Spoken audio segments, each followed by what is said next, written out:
সকালবেলা একদম ওয়েদারটা ঠান্ডা ঠান্ডা হাওয়াও দিচ্ছে আর এইভাবে বসে বসে রান্না করতে কিন্তু দারুণ লাগছে। দারুণ। বন্ধুরা আজকে ছাদে চলে এসেছি, আজকে ছাদে রান্না বান্না করব। কি রান্না করবে আজকে ছাদে? এই যে চিকেন এনেছি, চিকেন রান্না করব, চিকেন কষা করব। চিকেন কষা তো প্রতিদিনই প্রায় দিনই করো। হবে না? না, আজকে একটু চিকেন দিয়ে অন্য রকম কিছু করো।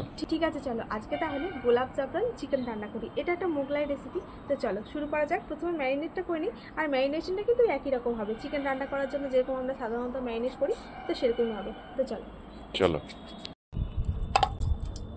প্রথমে চিকেনগুলোকে ভালো করে ধুয়ে জল ঝরিয়ে নিয়েছি। এই যে এখানে 1 কিলো চিকেন রয়েছে। সকালবেলা একদম ওয়েদারটা ঠান্ডা ঠান্ডা হাওয়াও দিচ্ছে আর এইভাবে বসে বসে রান্না করতে কিন্তু দারুণ লাগছে। তো চলো ম্যারিনেট করার জন্য প্রথমে দিয়ে দিই এখানে আমি আদা রসুন কাঁচা লঙ্কা বাটা, দিয়ে দিলাম রসুন বাটা, আদা বাটা আর দিলাম কাঁচা লঙ্কা বাটা, আর দিয়ে দেবো টক দই। এই রান্নাতে গুঁড়ো মশলা তেমন বিশেষ লাগবে না, লাগবে একটুখানি কাশ্মীরি লঙ্কার গুঁড়ো। এখন অল্প একটু দিলাম, রান্নাটা করার সময় আরেকটু দেব। এবার দেব লবণ। এরপর ভালো করে মেখে নেব।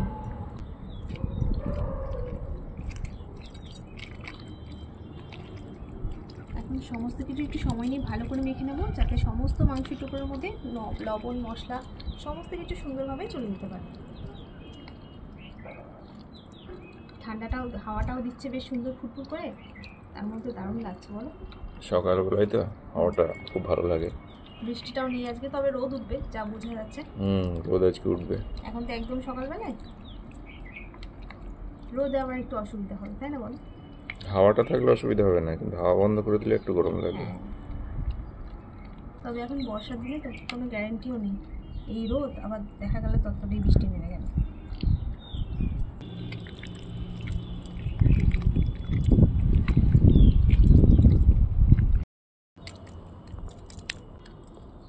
চিকেনটা ম্যারিনেট করা হয়ে গেল, এখন এইভাবে রেখে দেবো 1 ঘন্টা মতো। 1 ঘন্টা পর রান্নাটা করব, তবে আধ ঘন্টা ম্যারিনেট করে রাখলেও হবে।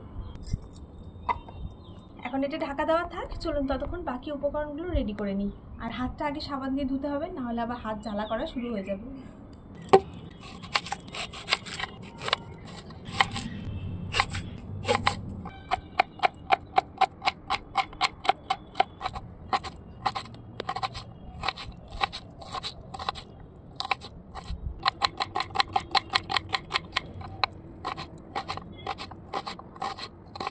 রান্না করতে গিয়ে পেঁয়াজ কাটাটা আমার সব থেকে বেশি কঠিন লাগে, তা এখন অবধি চোখে জল বেরোয়নি।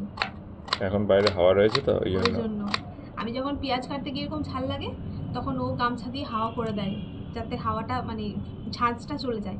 আর এমনি বেশি পেঁয়াজ হলে মাই কেটে দেয়। আর লঙ্কা বাটতে খুব ভয় লাগে, খুব হাত জ্বালা করে। পেঁয়াজ কুচি হয়ে গেল, চোখে কিন্তু এক ফোঁটাও জল বেরোয়নি। হাওয়াটা রয়েছে ছাদে, ওই জন্য জল বেরোচ্ছে না। ওই ঝাঁঝটা লাগছে না চোখে এখন। না, হাওয়াতে সব চারিদিকে ছড়িয়ে যাচ্ছে, আর ঘরের ভিতরে অল্প জায়গায় তো মানে ওখানেই থেকে যায়।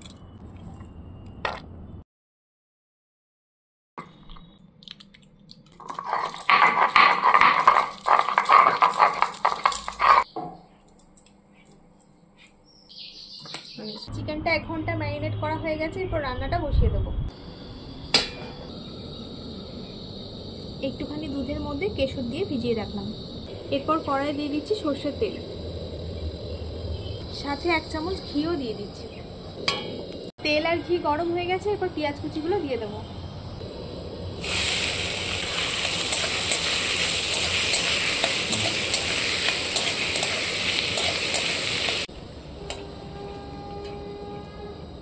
কাঁঠাল গাছের চারাটা কবে লাগালাম জানো? বেশি ছিল তখন? হ্যাঁ, কাঁঠালটা তখন নিয়ে আসছিলাম না, আর 5 না, মানে জুন মাসের শেষ দিকে। আর 5 না। পেঁয়াজটা সোনালি করে ভেজে নেওয়া হয়ে গেছে, এখন দিয়ে দেবো কাজু বাদাম বাটা, কাশ্মীরি লঙ্কার গুঁড়ো। এরপর আবারও ভালো করে কষিয়ে নেব।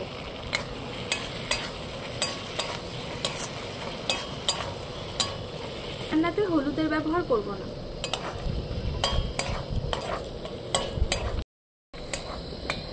কাজু বাদাম বাটাটা দিয়ে একটু ভালো করে ভেজে নিয়েছি, এরপর ম্যারিনেট করে রাখা চিকেনটা দিয়ে দেবো।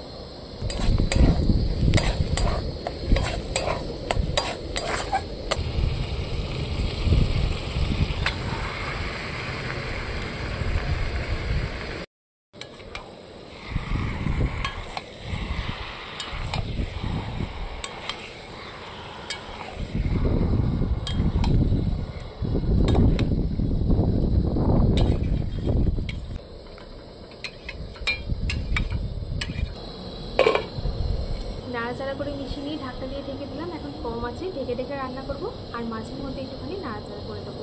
যতক্ষণ না মাংস সেদ্ধ হয়ে যাচ্ছে ততক্ষণ রান্না করবো। এই যে জলটা বেরিয়ে গেছে, এখন এই জলে জলেই সেদ্ধ হবে, আলাদা করে আর কোনো জল দেবো না। ঢেকে ঢেকে দেবো আর একবার করে নাড়াচাড়া করে দিয়ে রান্না করব। এবার দেখে নিই চিকেনটা সেদ্ধ হয়েছে কিনা। এই যে দেখুন কি সুন্দর দেখতে লাগছে, তেলগুলো কি সুন্দর ছেড়ে গেছে।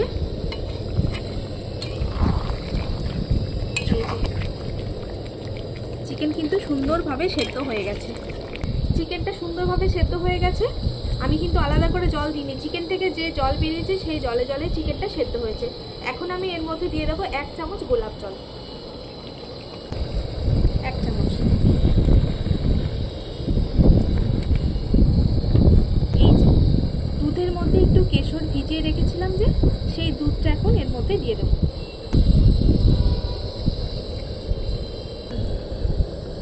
এই কেশর ভেজানো দুধ আর এই গোলাপ জল, এই দুটো দেওয়ার কারণে কিন্তু রান্নার টেস্টটা একদম অন্যরকম হয়ে যায়। তো কেশর ভেজানো দুধ আর গোলাপ জলটা দেওয়া হয়ে গেছে, এখন ঢাকনা দিয়ে ঢেকে দিলাম। আর এইভাবে 7-8 মিনিট মতো একদম কম আছে রান্না হতে দেবো। 4 মিনিট ঢাকা দিয়ে রেখেছিলাম, এখন ঢাকনাটা খুলে একটু নেড়ে দেবো।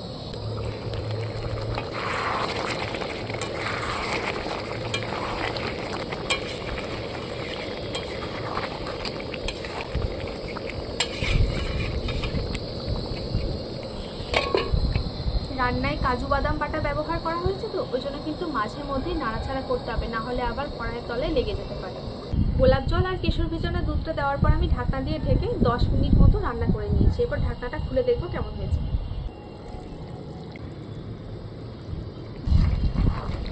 এই যে রান্নাটা একদম রেডি, খুব সুন্দর একটা গন্ধ আসছে। এরপর আমি গ্যাসটাকে বন্ধ করে দিলাম। এরপর সকাল থেকে ক্যামেরাম্যান এত কষ্ট করে ভিডিও তুলে দিল, ওকে প্রথমে দিয়ে ও একটু টেস্ট করে বলুক রান্নাটা কেমন হয়েছে। ঠিক আছে? ঠিক আছে, দাও আমাকে খেয়ে দেখি কিরকম হয়েছে। গন্ধ তো খুব সুন্দর উঠছে। খেয়ে দেখো কেমন টেস্ট হয়েছে। ভালো হবে নিশ্চয়ই। ঠিক আছে, চলো দিই।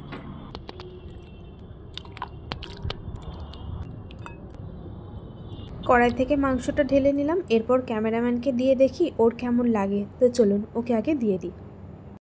চলো, এখন তো ভাত হয়নি, তাই পরোটা দিয়েই খেয়ে দেখো। ঠিক আছে? রুটি পরোটা ভাত সব কিছুর সাথে এই রেসিপি খেতে খুব ভালো লাগবে। দিয়ে দাও।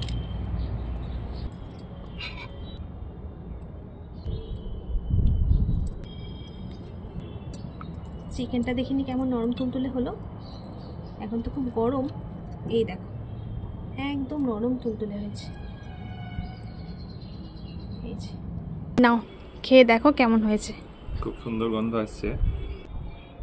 রুটি ভাত পরোটা সব কিছুর সাথেই ভালো লাগবে। ফ্রাইড রাইস, দারুণ দারুণ ভালো হয়েছে। চিকেন কষার থেকে অন্যরকম লাগছে, একটু অন্যরকম, পুরোপুরি ভিন্ন স্বাদের, তাই তো? আপনারা একবার বাড়িতে বানিয়ে দেখবেন, খুব সুন্দর খেতে লাগবে, দারুণ। তোমার ভালো লেগেছে এটাই যথেষ্ট। চিকেনটা দেখো কেমন নরম হয়েছে। এই যে চিকেন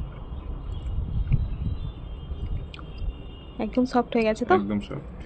গ্রেভিটাও ভালো লাগছে।